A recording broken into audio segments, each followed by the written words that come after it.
we're back with another episode with Startup Voyage podcast. And today we're joined with Kevin Lee. Now, he's a cryptocurrency pioneer since 2014, holds dual degrees from the University of Hong Kong. Previously, he was at the helm of Hong Kong's first SFC licensed digital asset trading platform. And over 15 years in algorithmic trading, he's collaborated with the likes of BNP Paribas and JP Morgan Chase, and he's been also behind Yelp's Hong Kong launch. At the current, he is CEO of Gate.hk, and he's a true trailblazer. So let's drive right into our chat with the impressive Kevin Lee. Welcome to the show, Kevin. Hey, thanks, Arthur. Glad to be here. Today, we're really going to talk about what's going on in the market today, and that is this long-awaited what's going to happen next in this digital asset crypto world. And what I like to cover today is around how many jurisdictions are now putting in place regulation and frameworks in order to understand how to manage digital assets within its own jurisdictions, and what does that really mean overall. So I'll just get right into it. So one of the things I do want to cover, and I brought you onto the show mainly because obviously your background in financial services and in the position that you are right now, I'm sure there's a lot of experience that you can bring to the table, also a lot of learnings as well. And the first thing I want to cover really is we'll focus specifically on Hong Kong. Hong Kong obviously has been seen as sort of like I would say, the poster child of a regulated digital asset licensing regime that's been produced and really working with the community to kind of really work out what that's going to look like. Now the question is, it's in play, and how does it really measure up as being the next nexus for the virtual assets world? I would love to hear your understanding or what you're positioning at as where it is today. Yeah, sure. So thanks again, Arthur. Glad to be here to share my experience. And first and foremost, I was born and raised here in Hong Kong, so like my opinions obviously are a little bit biased towards like Hong Kong. Now I see a lot of jurisdictions already taking shape into like the regulatory framework of cryptocurrency as well as like blockchain in general. We talk about the legislation in Hong Kong. There's a few unique pieces that we can share about that we may not see in other regions. So like last June, I'm sure you know that we have a new regulatory regime where operators in Hong Kong, virtual trading for virtual access trading, will have to get the license with a year of transitional period. Now, this is not a new regime. I'm sure you also know that the volunteer regime has started about like 3.5 years ago already. So like Hong Kong is not like new to crypto. It's more like we're playing catch up, right? So we know in the last wave, we've been quite active as a whole, and then we slowed down a little bit. Now we're picking back up. A lot of people seeing this as like like a bit of rivalry with Singapore. In Hong Kong in particular, I think in this new regime, a lot of people talk about the retail business. So SFC finally opened the door for the retail investor.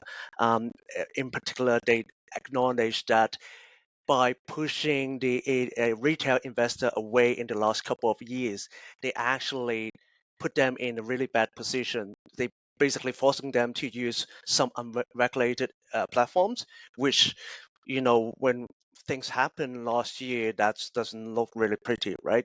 So in terms of protecting customers and users, they would like to also expand the regime to the retail. However, one particular thing that's not being talked about enough, I think, is the structure of the regime.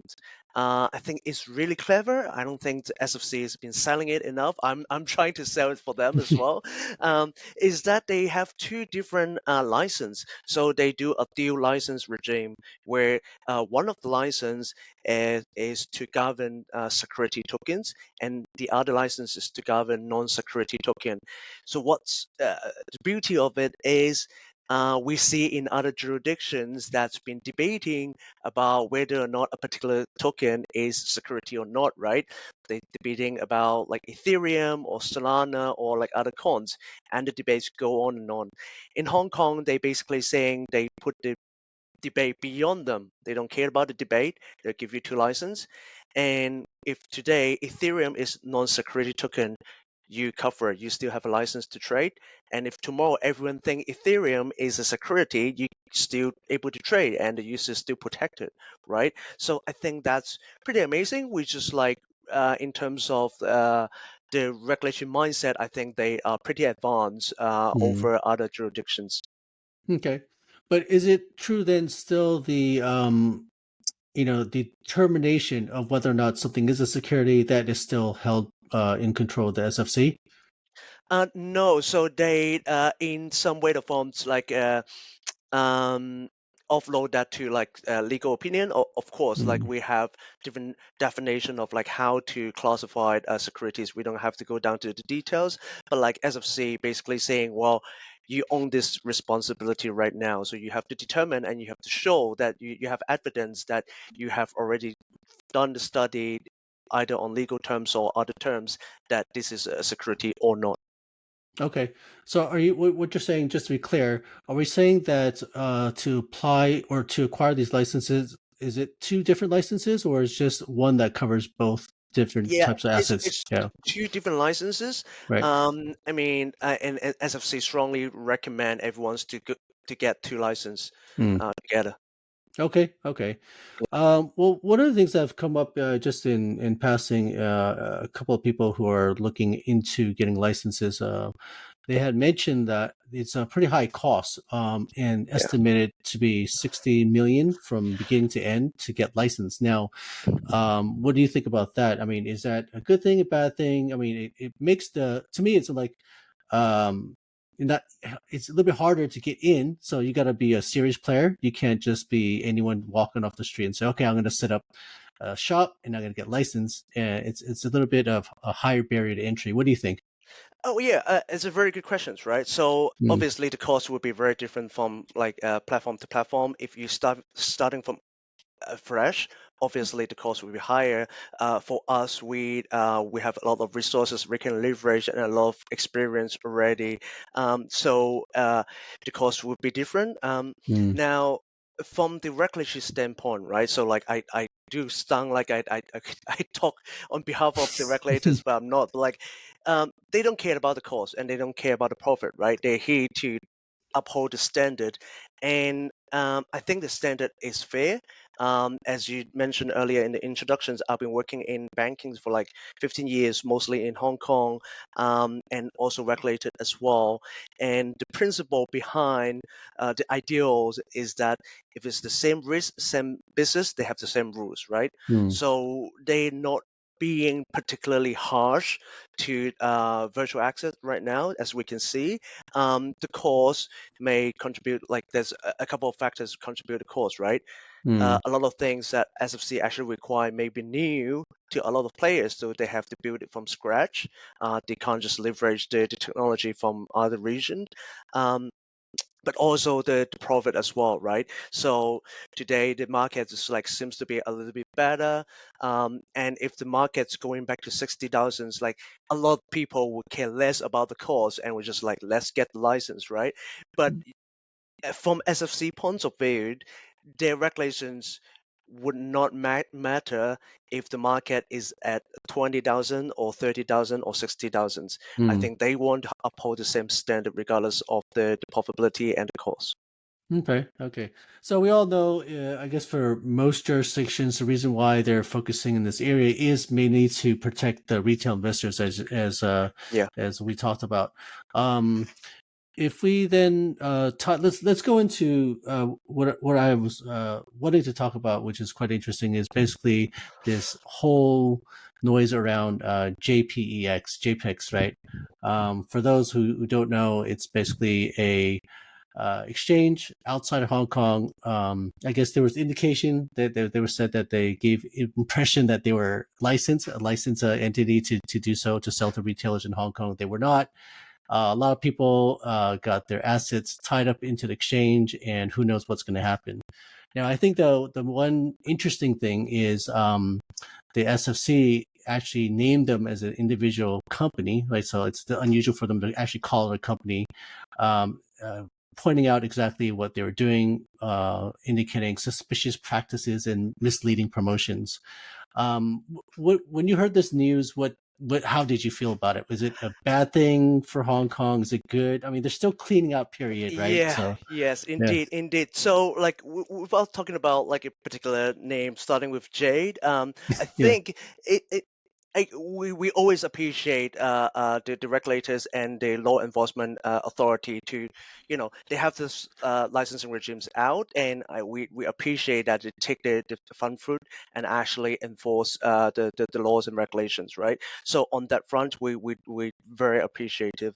Um, now, just on your last questions, am I positive, negative? I think in long term, this is definitely positive for Hong Kong, Mm, right? So like we have to weed out the bad actors anyway, sooner or later, right? Either they will blow up or like someone have to step in. So I think it's net positive, but of course, short term we have like some turbulence. Of course, like people being like overly cautious right now, and like a little bit of corrections. Like people just like don't want to talk about crypto at all in Hong Kong. Like it just like it is how things it is. It's just like part of life, right? But you're very interesting. You mentioned about like how like SFC is just like very specifically naming this particular platforms. I mean, from an outsider, of course, like SFC may know better, and the law enforcement authority may have more information about what's happening inside. But like from an outsider, right? What they do, what they talk about, or like in like public information that you have, like some of them is like bluntly you can tell they are violating some of the regulations already. It's mm, almost like I use a analogy that's like far away as far away as possible, right? Let's say like healthcare sector, right? Doctors have like certain professional like professionalism and standard and regulations about doctor advertisement, right? And if you suddenly have a witch doctor coming out in the MTL say they can cure cancer, like like just like that, just pay up and they can cure cancer.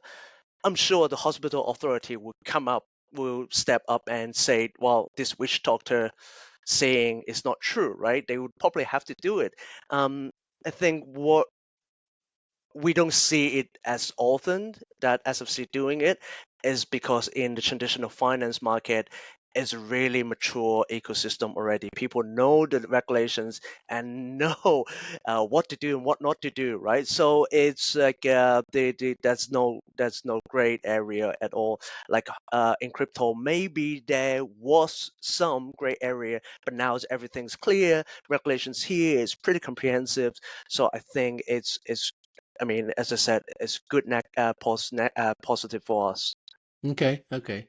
Well, there's been a fallout in crypto last year after FTX and Yep. Lunaterra, and then there's this JPEX.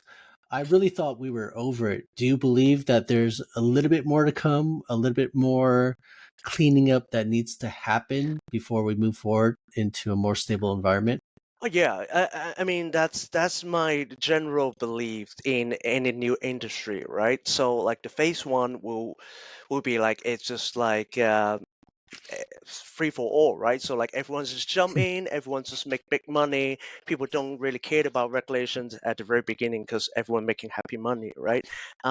This we currently kind of like in the stage two, where okay, so there are back actors, right? Some will implode, some will need to have their regulators to step in and just like expose them. Um, so it's going to be a long way, and then we're just like I'm just going to talk a little bit like, in the future where we have stage three where everyone's is a good actor now, but like some of them is like not really good at doing business. They may Mm, still fail, right? They will just like fade away, etc., not making enough money. They will close down, and then the final stage would be like some consolidation with M&A, etc. So we're still in early stage, and which is bad and good. Bad is like I fairly confident, not in a good way, that there will still some bad actors that will see it on the news that they will implode or they will be exposed. Um, the good news is everyone's here, you and I and everyone's like watching and listening. Probably we so early in this industry, we're probably gonna still make a big bucks by the end. Right, right. Well, under this JPEX incident, there were a number of influencers that were arrested, which I thought was really interesting. Obviously, with FTX, a lot of these big sports star, Steph Curry, Tom Brady, they Yeah. probably got some lawsuit fine. Who knows? It kind of went quiet. But what do you see as the impact of influencers in the future? Because it is a thing that people have done. Just pay these guys. They pretty much shill some project. And in your opinion, what is the responsibility of a KOL influencer in this space? Yeah, I mean, we use this terminology, right? Influencer and KOL. Basically, they are just like uh, product engagement endorsement, sorry, endorsements been around for like decades, right? And there are regulations around it, just like when we talk about the traditional finance, when we talk about stock and equities, when people go on to televisions and talk about stocks, they have to declare if they actually own it, or like if they have any affiliation with the listed company, etc., right? So there are regulations around it. You can't just shield like random stock that you actually been long or short, etc. Right? Very similar. Again, I use healthcare sector. You can't just like pull up a random rock saying that's cure all the disease, right? That's like false advertisement. So I think people just because it's a new industry, people are just like less aware, or like they just think they have the liberty to just go around and do this. Um, Again, all obviously with the help of the new technologies and new medias, everyone's going to Twitter, and this is not traditional television, right? It's harder for like government or regulators to step in. It's Twitter, and then there's TikTok, and then there's YouTube. But then I think slowly but surely all this will be regulated as well, and they can't just get away by saying they are KOL or influencer. By the end, they just still categorically they are still like product endorsement. Mm-mm. So I think one of the biggest lessons, or everything that we've been talking about around the regulations that and frameworks in place with the SFC, it feels very familiar in a sense. I mean, you've been in bank for a long time. I think a lot of these rules, expectations have already been there for many years. It's just because the industry itself was unregulated, so everyone does whatever they want. But now we're kind of scaling back, and there might be some changes, like you mentioned, supporting like non-securities and security tokens. But the way you play, it kind of feels like everyone knows how to play already. It should know, Yeah. right? Yes. Maybe it's the new players that need to learn how everyone else has been playing. Now, Yeah. do you find that to be a little bit of a conundrum, because obviously Bitcoin came out of this whole like no central authority, decentralization. It kind of feels like it's not going to get there. Right? What do you think about this? Yeah, it's a very good question. So like there's well, two part, right? So first part is, yeah, you're 100% right. So like a lot of native crypto people's been like doing whatever things they want, and they come to Hong Kong and come to the regulations. It's like they surprise them because like this is new to them. Why do they have to do this, right? Um, and then the other hand is like there's also people coming from traditional finance. They just like look into crypto as like they know the regulations, but they don't know the technology to actually implement those regulations, and also that surprised them. So currently it's just like a learning process for a lot of people right now in Hong Kong, just to try to get things right. um, and I'm sure, I'm confident like we will reach there by at some point, right? um, And then yeah, so it's just like the decentralizations. I do believe that the centralized way of doing things still have a place. I don't think decentralization is there to replace everything, right? Mm, Just like internet is the greatest invention in our lifetime probably, um, and internet is not going to replace our real life, right? So um, what we're seeing, at least at this moment, decentralization obviously have the use case, and centralization's use case is that people can point the fingers to people when things not going right, right? So like like I'm going, when we get the license, I'm going to be like one of the responsible officers in Hong Kong for our licensed entity to be. Now in Hong Kong, for people don't know, it's like all the responsible officer and the licensed representatives, the names have to be on SFC website. It's public mm, information. This is very different from like the crypto way of doing it, right? Just hide behind, like use your handles, like Twitter handle, and then like a NFT profile picture. I can't do that, right? I can't hide mm, behind that, right? So I have to be upfront, and then I will have to uphold the standard. So when things not going right, like people would point the finger to me. So I think this is important to a lot of people, because that provide them securities, and really just comfortable to invest into this news access class. Otherwise, who knows? Like in 5, 10 years time, maybe centralization doesn't really have the use case anymore, and everyone go yeah. decentralization. Right, right. Well, I guess in some cases, there's a ZKP is helping to support sort of like both sides, right? In the Yeah, sense that you can still show your identity, so to only the people that matter, if you want to, I guess.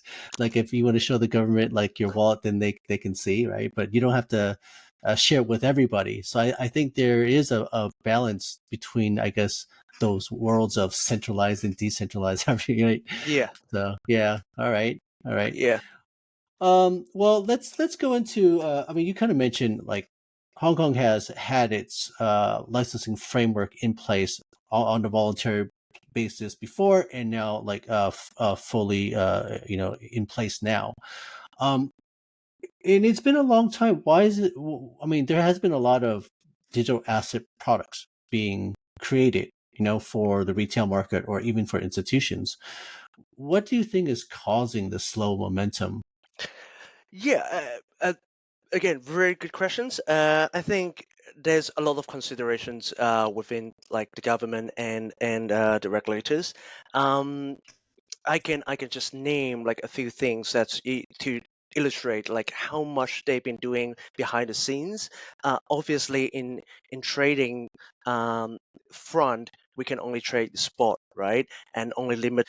We can't do leverage. We can't do derivatives. It sounds really boring. Like compared to like what's like available out there, right? Everyone's just like playing different kind of like structured products already. Like on product front, it's really mature outside, right? But obviously, regulators have to put in regulations on every single aspect that I just mentioned, right?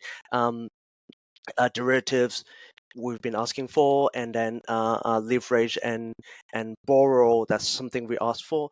Um, but also SFC been working on the access management front, right? So they've been giving out access manager license, and then inside of that, they also have like been changing in the last couple of years from like really vanilla, like just spot Bitcoin, Ethereum funds. Now they probably more have more appetite to accept funds that with like sticking funds, or like more like private coins funds, etc. So it's just like there's like progress behind the scenes. And then Mm, also we talk about like people want to come in and do third party custody regulations. A lot of like traditional finance people want to do ETF as well, which is going to be also another big topic that's also under SFC. So it's not a matter of like they're being slow, they're just being really careful, because like they know once the regulation's out, they can't U-turn out and just say, sorry, you can't do crypto in Hong Kong anymore, right? So they're just being really careful every step they're rolling out the new products or product regulations. Okay, okay.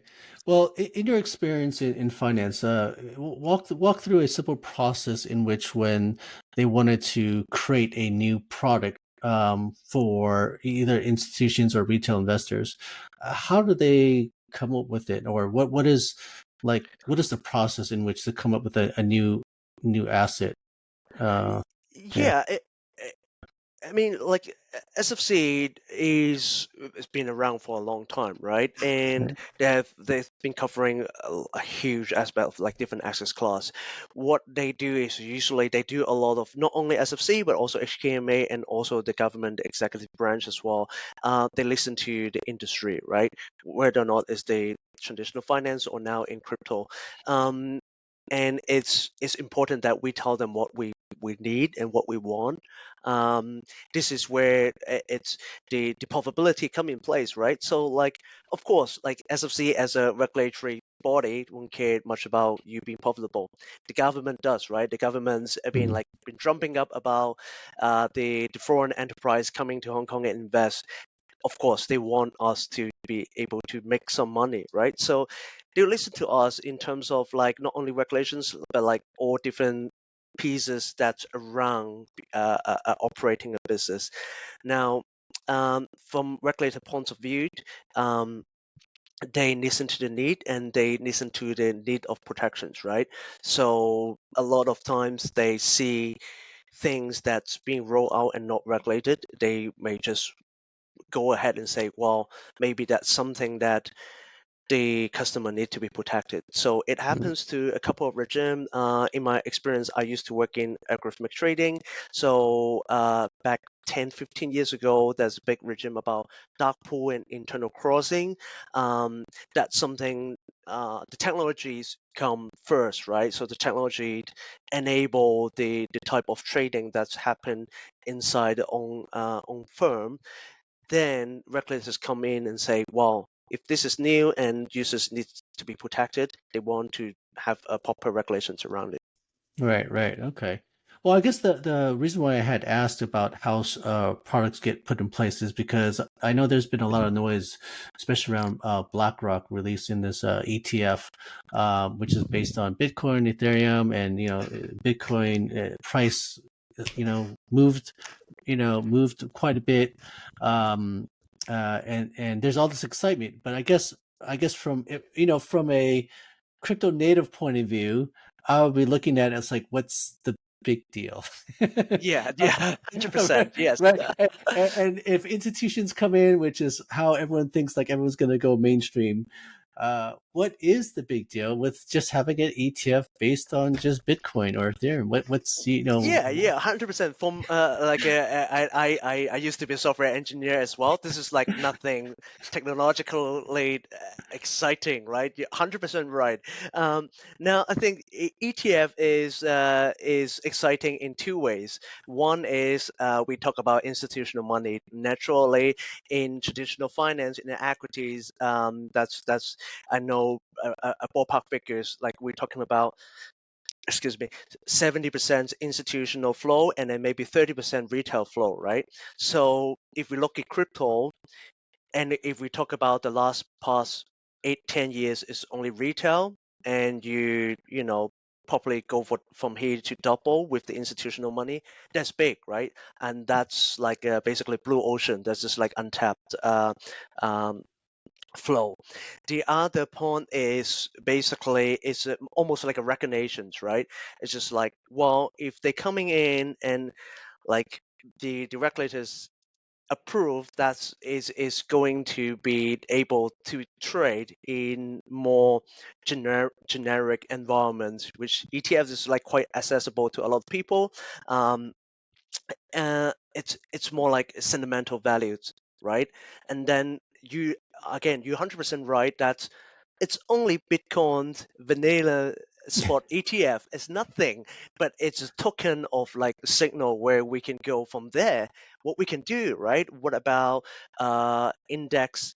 ETF, right, which is a big segment again in the traditional finance. You can trade an index of a basket of like different coins with just one ETF. That's crazy. And then you can have leverage ETF, inverse ETF, etc., etc. So this open like a really Pandora boxes for like what we can do in the ETF space, and a lot of money will just come in just because like people need to, hash the underlying, etc. I think that's what makes people really exciting. Okay. So I guess from what I understand, institutions are taking a while to come in because, of course, they themselves are regulated. So it's very hard for them to deal with assets that are unregulated. Um, but one of the things I've always learned is institutions really won't get excited about investing in something unless there's enough retail interest, because that's kind of where they make their money. They don't want to play uh, you know, uh, against the big guys, because they're all doing the same thing, trying to make money off Yeah. each other, right? So that they're is that true? I mean, do you kind of see it like that way? That's kind of the area of an asset, whether or not they actually want to invest in it, is if retail investors are really involved. Well, yeah, I would say yes and no, right? So, like, by the end of the day, there's no like institutional money, right? The money is come from somewhere, which is like from Mm, you and me, right? In Hong Kong, we have like NPF, and in other places they have like pension funds. I think the, the, the reason why institutional money is important to some is that some of them are like with the lack of better word, it's like dumb money, right? It's just like if they passively tracking something, they would just like if they have to buy, they would buy, right? If you have to pay whatever monthly MPF for your retirement, that money have to go somewhere, and then they will just have to buy in the market, right, until you retire, then they have to sell. That's going to be a really long horizons. So I think this dumb money thing, tapping into crypto, is one thing that's good. But then what you mentioned, that kind of like money is like, oh, what about hedge funds, what about like all this like high frequency trading? Then yes, they would need a retail flow to actually make profit as well from the arbitrage. Then yeah, then that's why the market need to actually furnish with like both kind of flows interacting with each other. right, right. I guess like they would say, if you're a trader, traders love high volatility, so that's why the crypto market Yeah. has been so exciting. But okay, so I think moving forward, beyond ETFs, obviously there's been a lot of news around the future of digital assets and related to real world assets, because that's something the TradFi market has obviously been dealing with. So once you tokenize it, it kind of creates a whole different layer of trading opportunities. Do you believe this to be true? Real world assets will be the next wave? Yes, yes, for two reasons. One is I recently I pulled up a chart just to convince my wife that Pokemon's actually really popular. Uh, she's never actually into Pokemon, right? And me neither, just like beyond our age, I guess. Um, Now I look up the chart, like the like of Pokemon, Hello Kitty, and all this like really successful franchise. Um, the one thing that's in common is that merchandise actually a really majority part of the revenues, right? Mm. The sales, and this and all this thing like Pokemon got like video games, Mario got video games, Hello Kitty got like something else. They got movies, they got etc. You can tell like this, like they are virtual, right? Video games, music, movies, they are virtual, but like none of them beat like actual physical toys that Mhm. in my daughter's hands.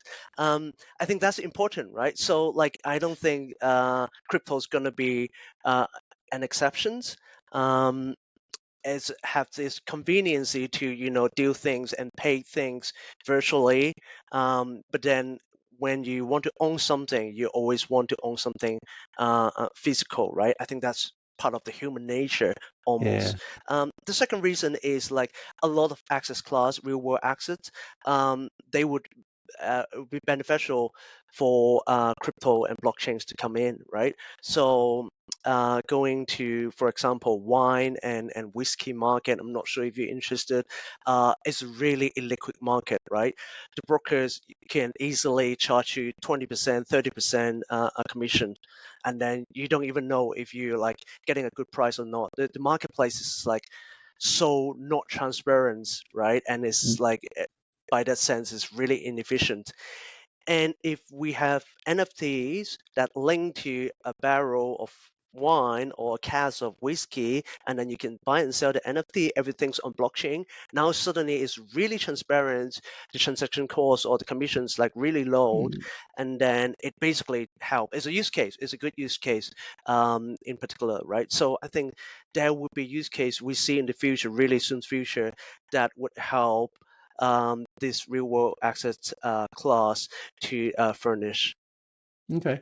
So I guess what type of real world assets do you think will be, I mean, the first to really get excitement around? Because I mean, I've seen things where you've got carbon credits, you've got gold, you've got things tied to real estate. I mean, what do you see as a real world Yeah, asset? Yeah. I would say, yeah, would be very similar to my previous string of thought. Is like it depends on like the access class right now is whether or not is the marketplace efficient or not.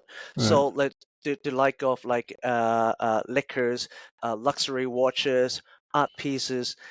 These are the places where it's just like, wow, if I want to auction an art piece right now, is I'm gonna pay almost like 100% to the auction house? No way, Mm. right?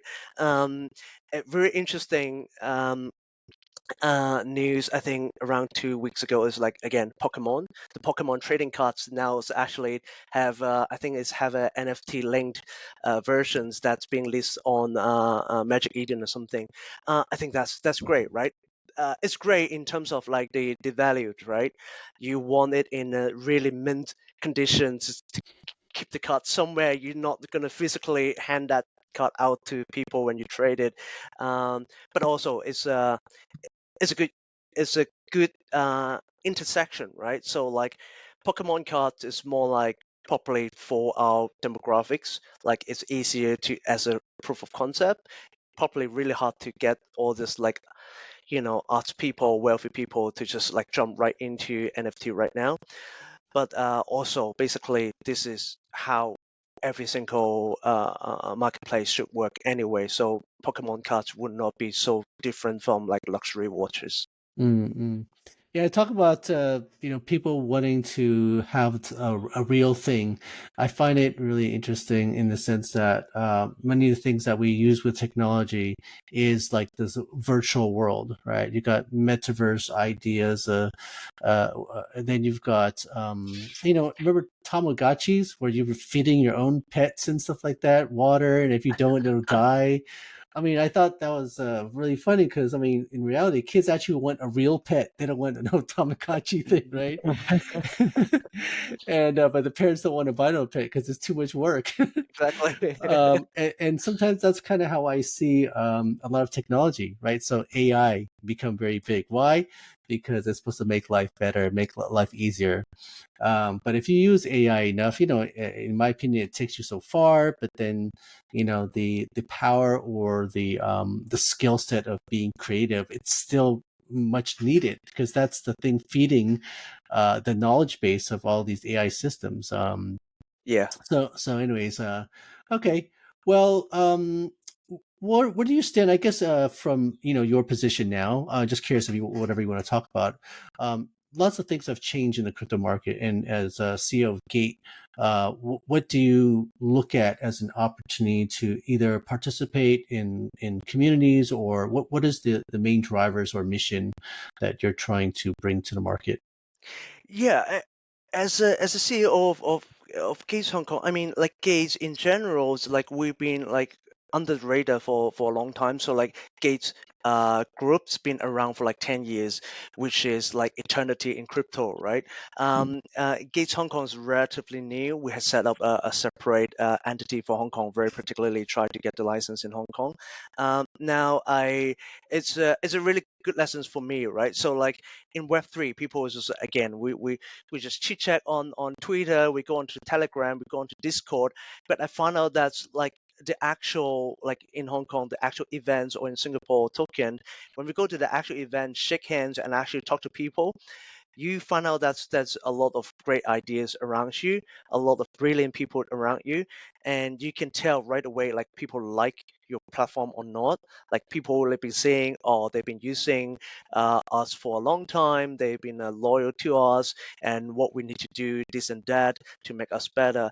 I think that's like really valuable lessons for me to be like more out there, right? I mean, back in the TransFi, I was like a sell trader. I've been like going to drinking events enough, and then now I'm thinking, I was like, it's never enough. Like Mm. the actual human touch is, I think, really important. We should not overlook. Okay. Okay. No, that's a very good point. I was having this conversation with someone who's a head of product at a protocol the other day, and he was just asking me what my perspective was on what you want to call Web3 marketing or Web3 native marketing, whatever, or crypto native. I always hear this terminology, and it's one of the things I look at it and I say, well, the marketing is marketing, right? The outcome, the input that you want. Well, you can call it whatever you want. And they're Yeah. like, oh, it's not.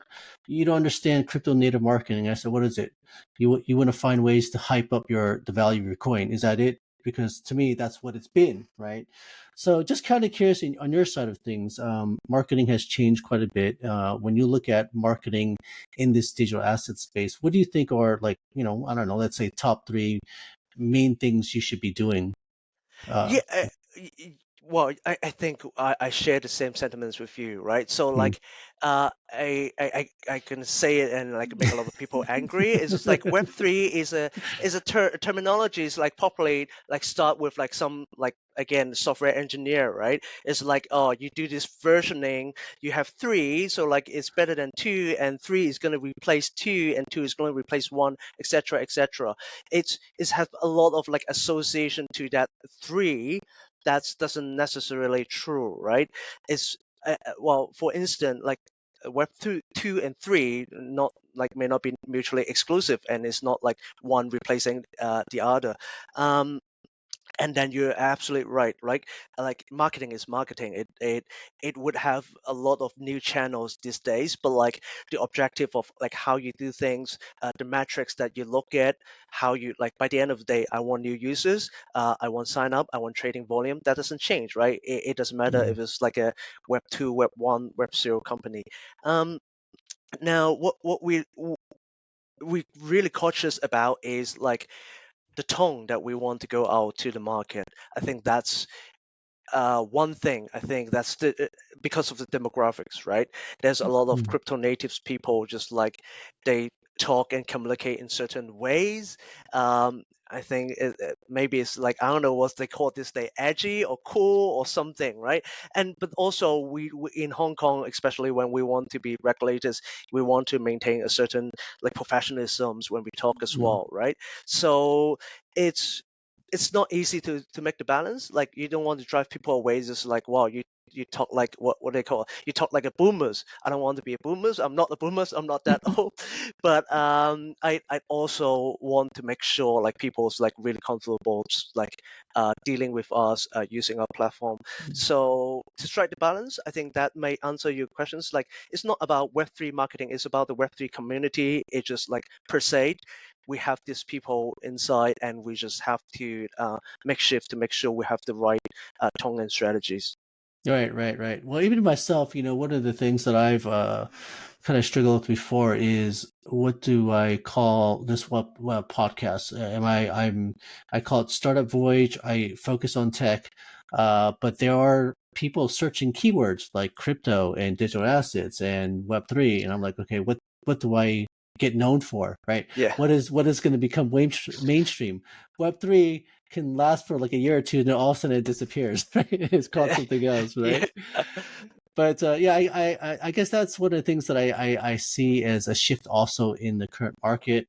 For sure, a lot of the native marketing before was about to build hype, to build that brand perception faster. As I mean, pretty much it's that the speed to market or the perception of speed to market, what you have as a product, what you have as a community, all to attract what more users, more VC money because everyone's fighting for the same thing.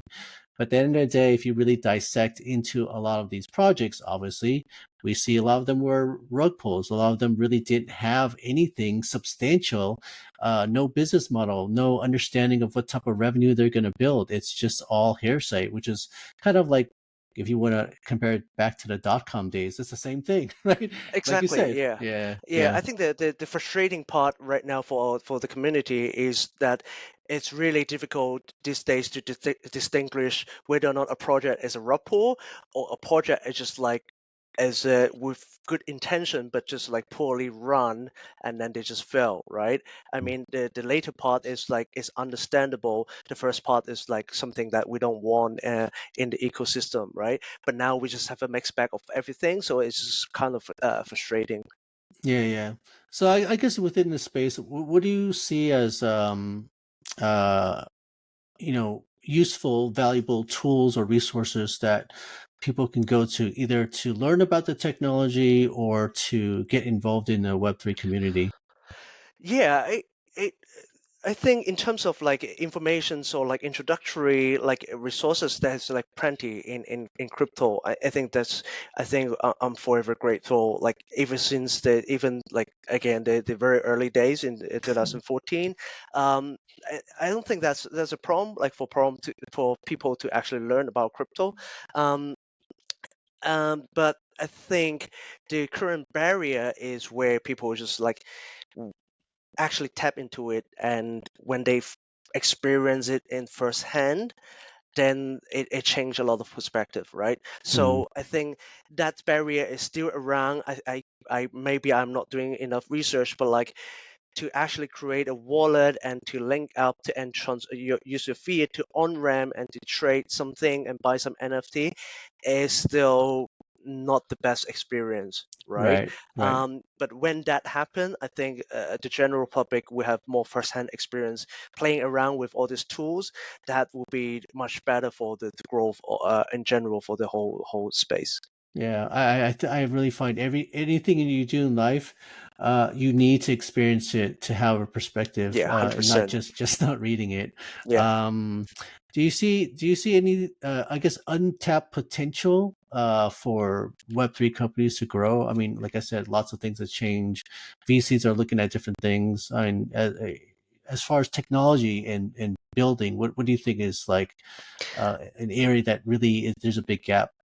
Yeah, well, I'm probably not the smart guy in this room, right? So I can't say what's Mm, the next technology is gonna come next, but I'm sure that will be like smarter guys than us that already building something that's not NFT, not metaverse, not Web3 that will come up, but with the fundamental like ideas of like blockchains being the engine behind, right? So mm, that would for sure that would come. For now, what we're seeing is again we touch base on like institutional money. I think that would eventually come as well.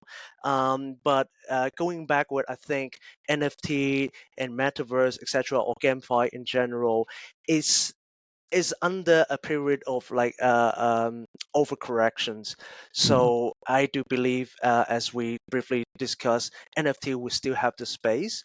It's not going to replace whatever Web 2 gaming or Web 1 gaming, right? The gaming community is like built differently than like people in Web 3, but I think we still have a space, which the space would be still much bigger than what we have today. Today, I think it's just like because of the market environment, it just come back down a little bit. I think the ultimate optimal points will be much higher. Okay. So I guess one of the things we did discuss is there is the opportunity of the institutions coming in, right? Yeah. You're just saying like it was mostly retail. Once they come in, you would imagine the flow would double in size, perhaps, if not even more so. Yeah, I don't want to go into details of like all this like crazy exotic financial instruments, right? But like when firms going down last year and the year before, I was just asking myself, where is the CDS, right? There's no CDS market. Oh, there may be, but like there's not big enough in crypto that make me interested. So like where's the CDS, right? CDS is a big part of the current financial ecosystem, et cetera, right? So we have structured product, but they're not like really regulated, etc. Mm. Um, they have other things that you can play around with, like certain risk profile, high or low, doesn't matter. But also these are the things that institution would actually be interested to create, and they're ready for it because like we've seen the pathway that go from spot to futures to derivatives to waiting for the time to actually launch them. Excellent, excellent. Well, Kevin, I want to conclude the show here. I want to thank you for your time to give you your insights. It's a pleasure. I know after a lot of things have changed in this industry. Who knows how it will look going into next year, especially with this Bitcoin halving. I'm always curious to see if it's going to repeat historically as far as the pricing. Yeah, Yeah. we'll see. All right, thank you All very right, much, Kevin. Arthur. All right. Thank you so much. All right, cheers. Hey, so that concludes this episode of the Startup Voyage podcast. I would like to thank all of you for listening to this episode, and I'd really appreciate it if you leave any type of comments that you'd like to share because it helps to feedback on how I deliver these podcasts, and I definitely want to improve it to continue to add more value to the audience.